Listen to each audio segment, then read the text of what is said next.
Rail line પાસે ગાંજા કોડેન સિરપનું વેચાણ નશાનો કારોબાર કરતા દિનેશ મોરિયાને પોલીસે જેલ ભેગો કર્યો. સિરપની 16 બોટલ જપ્ત. ડિંડોલી પોલીસે નવાગામ વિસ્તારમાંથી એક શખ્સને નશીલા પદાર્થો સાથે રંગે હાથ ઝડપી પાડ્યો છે.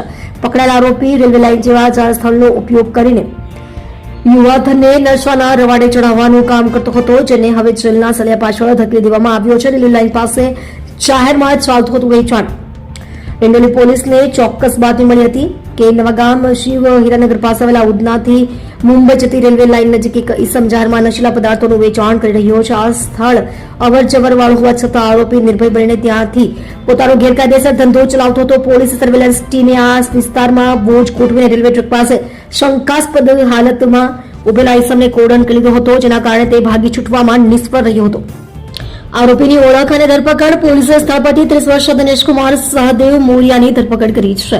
તપાસમાં જાણવા મળ્યું છે કે આરોપી પોતે ડિંડોલીના નવાગામ વિસ્તારમાં આવેલા શિવરાનગર એકનો જ રહેવાસી છે. પોતાના જ વિસ્તારમાં રેલવે લાઇન જેવી ખુલ્લી જગ્યાનો ગેરલાભ ઉઠાવી તે નશાના બંધાણીઓને માલ પૂરો પાડતો હતો. પોલીસ હાલ એ દિશામાં તપાસ કરી રહી છે કે આરોપી આ નશીલો પદાર્થ ક્યાંથી લાવતો હતો અને તેની સાથે કેટલા અન્ય લોકો સંકળાયેલા છે. ગાંજો અને કોડેન સિરપ સહિતનો મુદ્દામાલ જપ્ત.